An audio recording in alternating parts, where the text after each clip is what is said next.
وَإِذَا سَأَلَكَ عِبَادِي عَنِّي فَإِنِّي قَرِيبٌ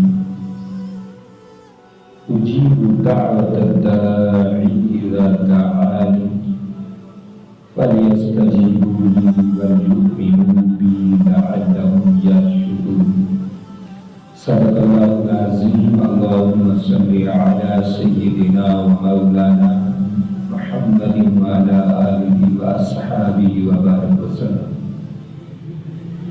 دوستان عزیز وقار، آج کی گفتگو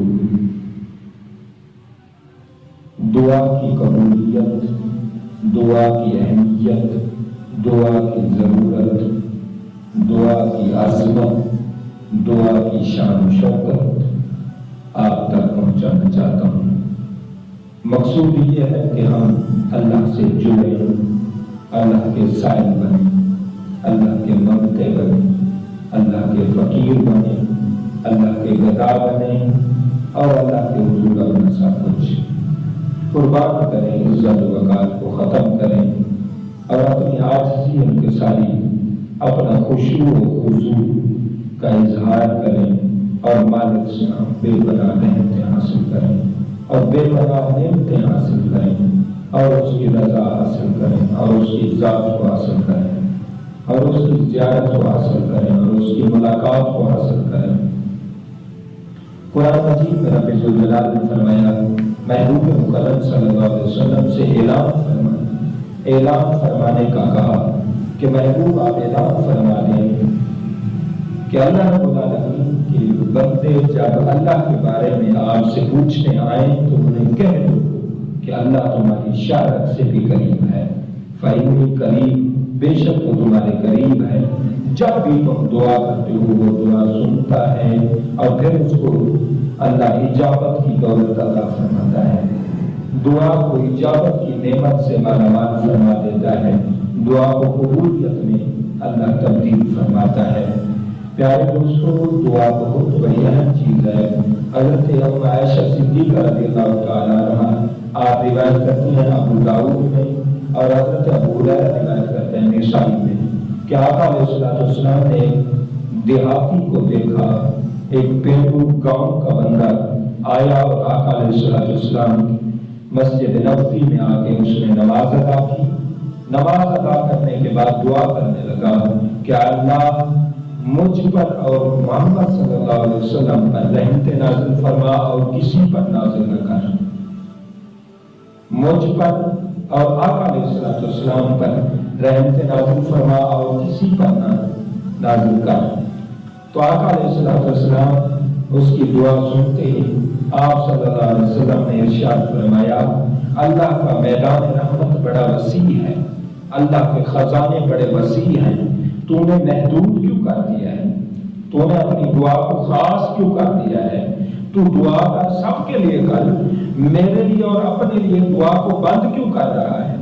دعا کا پیمانہ وسیع کر دے، اپنے ہاتھ کو پھیلا دے، اپنے دل دماغ کو پھیلا دے، اپنی صدا کو، اپنے سوال کو، اپنے منگت کو پھیلا دے. پھر دیکھ رب خزانے تجھے بھی عطا کر دے گا، سب کو مالا مال فرما دے گا. تو پیارے دوستو، یہ حدیث پاک اگر ہم غور کریں، ہم بھی کئی دفعہ اپنے لیے دعا کرتے ہیں، بس اپنے لیے یہ کر دیتے ہیں. وہ بڑا بادشاہ ہے، اس کی بادشاہی میں کمی نہیں ہے، اس کے خزانوں میں کمی نہیں ہے. جب بھی مسلمانوں دعا کرو سب کے لیے کرو.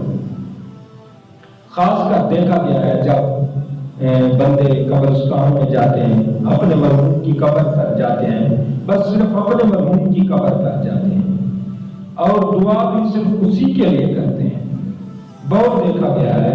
چلو کئی سمجھدار بھی ہیں، کئی صاحب علم ہیں، صاحب فراست ہیں، دنیا میں بڑے بڑے لوگ ہیں، لیکن کئی لوگ ایسے ہیں جو صرف دعا کرتے ہیں قبرستان میں جا کر، صرف اپنے مرحوم کے لیے.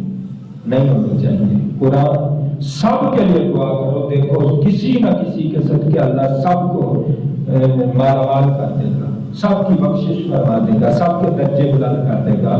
تو اللہ کی تو یہی چاہت ہے. قرآن کا سارا نظام دعا دیکھ لیں، اللہ نے جمع کے صیغے فرمائے ہیں. اس لیے کہ سب بندے مالا مال ہوں، سب بندے مجھ سے لیں، کوئی ڈائریکٹلی مانگ کر لے، کوئی کسی کے لیے مانگے تو سب کے میں عطا کر دوں۔ کسی نہ کسی طریقے، کسی نہ کسی انداز سے اللہ رحمتیں ہر گھر پر کرنا چاہتا ہے، ہر مسلمان پر کرنا چاہتا ہے، مرد و زن پر کرنا چاہتا ہے، اللہ زندہ اور مرحوم پر کرنا چاہتا ہے، اللہ سب کو دینا چاہتا ہے۔ لہذا آقا علیہ السلام نے فرمایا یہ تم نے خدا کی رحمت کو کیوں محدود کر دیا ہے؟ ایک حدیث پاک ہے مسند امام احمد بن حنبل میں حدیث پاک آئی ہے، آقا علیہ السلام نے فرمایا الدعاء هو العبادت، فرمایا دعا ہی عبادت ہے، دعا عبادت ہے، دعا عبادت کا نچوڑ ہے۔ اور ایک حدیث میں آتا ہے الدعاء مخ العبادت، فرمایا عبادت کا مغز ہے دعا، عبادت کا رزلٹ ہے دعا، عبادت کی نچوڑ ہے، عبادت کا نچوڑ ہے دعا۔ تو دعا کی اہمیت دیکھیں، علماء فرماتے ہیں کہ عبادت میں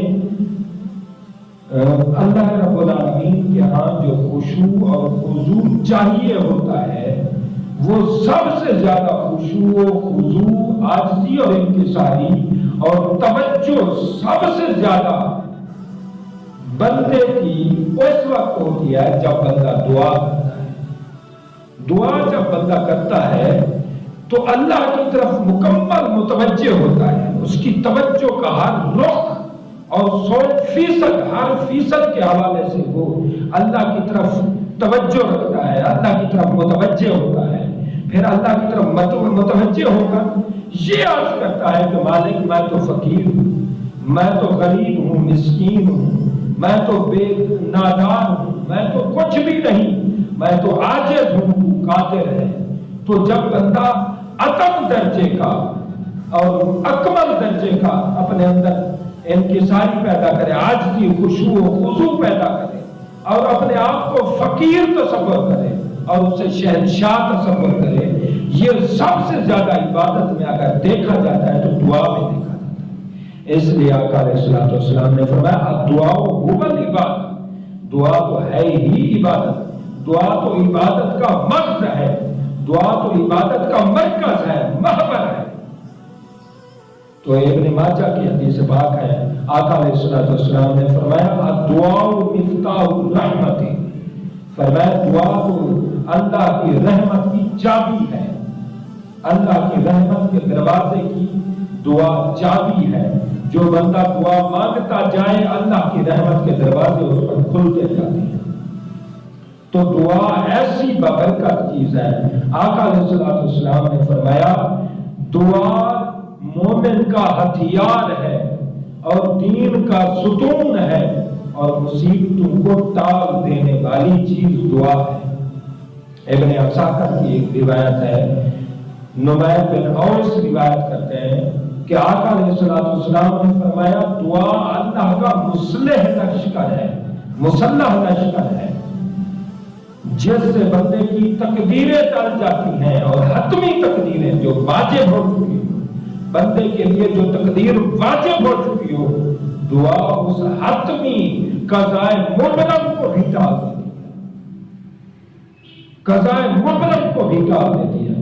اور ایک حدیث میں آقا علیہ السلام نے فرمایا، ابن عمر کی روایت ہے رضی اللہ تعالیٰ عنہما، فرماتے ہیں کہ دعا موجودہ اور آنے والی سب بلاؤں کو ٹال دیتی ہے، دعا سب مصیبتوں کو ٹال دیتی ہے، ماضی کی مصیبتیں ہوں، حال کی مصیبتیں ہوں یا مستقبل کی مصیبتیں ہوں، دعا ہر مصیبت کو ٹال دیتی ہے۔ اور مسند امام احمد بن حنبل میں حدیث پاک آتی ہے، حضرت جابر رضی اللہ تعالیٰ عنہ روایت کرتے ہیں کہ آقا علیہ السلام نے فرمایا بندہ جب دعا کرتا ہے تو اس دعا سے رب ذوالجلال اس کے گناہ معاف کر دیتے ہیں اور اس کو نیکیاں عطا کرتے ہیں، اور یہاں وہاں اللہ دونوں جہانوں میں اسے معزز بنا دیتا ہے۔ جو اللہ کے سامنے فقیر بن جائے، اللہ کے سامنے گداگر بن جائے، اللہ کا منگتا بن جائے اور اپنے آپ کو عاجز سمجھے، بے بس سمجھے اور بے سہارا سمجھے، جب بندہ اپنی ذات کی نفی کر دے فنا ہو جائے مالک کے حضور اور اپنے دست سوال دراز کر دے، اپنے پیالے کو دراز کر دے تو رب پیالے میں رحمتیں بھر دیتا ہے۔ تو آقا علیہ السلام نے فرمایا، مصنف ابن ابی شیبہ میں حدیث ہے، حضرت عبداللہ ابن عمر رضی اللہ تعالیٰ عنہ روایت کرتے ہیں کہ آقا علیہ السلام نے فرمایا، جس پر اللہ راضی ہوتا ہے اس پر دعا کا دروازہ کھول دیتا ہے، کہ وہ اللہ سے مانگتا رہتا ہے، اسے اللہ سے مانگنے میں مزہ آتا ہے، اسے دعا کرنے میں مزہ آتا ہے، وہ صبح دعا کرتا ہے، شام کو دعا کرتا ہے، دن کو دعا کرتا ہے، رات کو دعا کرتا ہے، ہر لمحہ ہر دم بدم وہ دعا کرتا رہتا ہے۔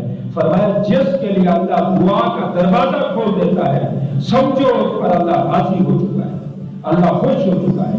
فرمایا یہ نہیں ہو سکتا کہ اللہ دعا کا دروازہ کھول دے، بندہ جب دعا مانگے وہ دروازہ بند کر دے، یہ نہیں ہو سکتا۔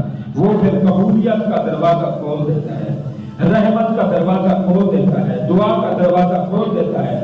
بس بندے کا کام ہے سوال کرنا، بندہ جو ہی اس کی بارگاہ میں ہاتھ اٹھاتا ہے وہ مالا مال کر دیتا ہے۔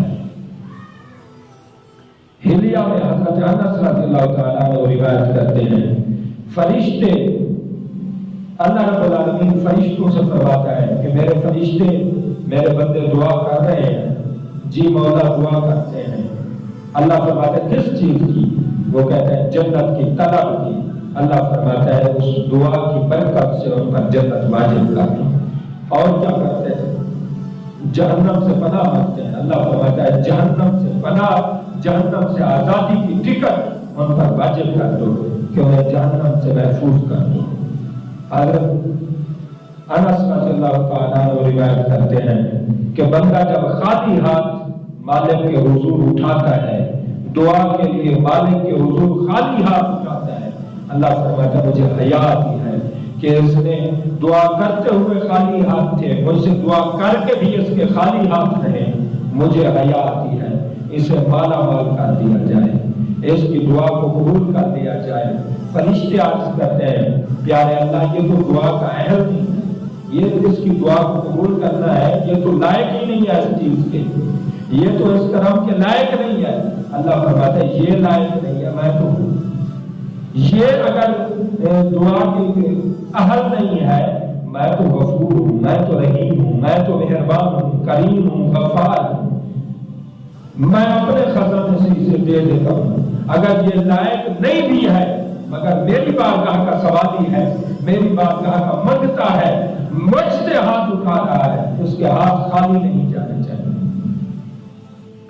حضرت صحابہ کرام نے پھر عرض کی حضور اتنا رب سخی ہے، دعا پر نا اہل کو بھی وہ مالا مال کر دیتا ہے، تو حضور اس کا مطلب یہ ہے کہ ہمیں پھر کثرت سے دعا مانگنی چاہیے، پھر ہم کثرت سے ہمیں سوال کرنا چاہیے، کثرت سے ہمیں اس کی جانب ہاتھ بڑھانے چاہیے، ہاتھ اٹھانے چاہیے۔ تو اللہ نے فرمایا صحابہ، آقا علیہ السلام نے فرمایا صحابہ اللہ اتنا بڑا داتا ہے کہ جتنے بار ہاتھ اٹھاؤ گے اتنی بار انعام پاؤ گے۔ یہی تو وہ چاہتا ہے کہ زیادہ سے زیادہ بندے مجھ سے سوال کریں، بندے مجھ سے مانگیں۔ اور آداب دعا میں ایک حدیث بات ہے، آقا علیہ السلام نے فرمایا جو بندہ ہاتھ اٹھائے مالک کے حضور لیکن وہ لاپ میں مصروف ہو، کھیل کود میں مصروف ہو، یا اس کا دھیان اللہ کی طرف نہ ہو، یا اس کا خیال اس مالک پروردگار کی طرف نہ ہو، پھر اللہ ناراض بھی بہت زیادہ ہوتا ہے، اللہ ناخوش ہوتا ہے، اللہ ناراض ہوتا فرماتا ہے بندے اتنے بڑے شہنشاہ کے سامنے، دنیا کے بادشاہوں کے سامنے تیری گردنیں جھک جاتی ہیں، تیری آنکھیں بند ہو جاتی ہیں، تیرے ہاتھ بند ہو جاتے ہیں، ہاتھ باندھ لیتا ہے، اس کی طرف ہمارا گوش ہو جاتا ہے، ساری توجہ اس کی طرف کا لیتا ہے، لیکن میری طرف جب ہاتھ اٹھاتا ہے، جو میں بادشاہوں کا بھی بنانے والا ہوں، میں بادشاہوں کا بھی خالق ہوں، بادشاہوں کا بھی مالک ہوں، بادشاہوں کا بھی رازق ہوں، جب میری جانب تیرے ہاتھ اٹھتے ہیں تو تیرا دھیان بھی میری طرف نہیں ہوتا، تیرا خیال بھی میری طرف نہیں ہوتا، تیرے ہاتھ میری طرف ہوتے ہیں، خیال اور دھیان اور طرف ہوتا ہے، اس سے اللہ ناراض ہوتا ہے۔ یہ بہت سمجھنے والی چیز ہے اور یہ بہت بڑی آگاہی اور اویئرنیس دی گئی ہے۔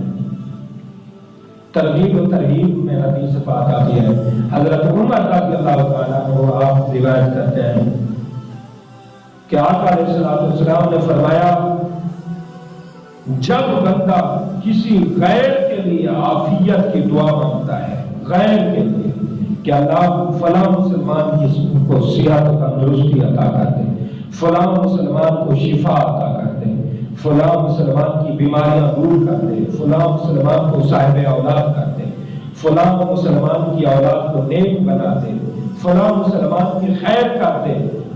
حضرت عمر روایت کرتے ہیں کہ حضور علیہ السلام نے فرمایا جو کسی کے لیے غیر کے لیے دوسرے کے لیے دعا کرتا ہے، فرمایا اللہ سب سے پہلے اسے دعا کرنے والے کو دیتا ہے، دعا کرنے والے کے صدقے اللہ اسے بھی مالا مال کر دیتا ہے۔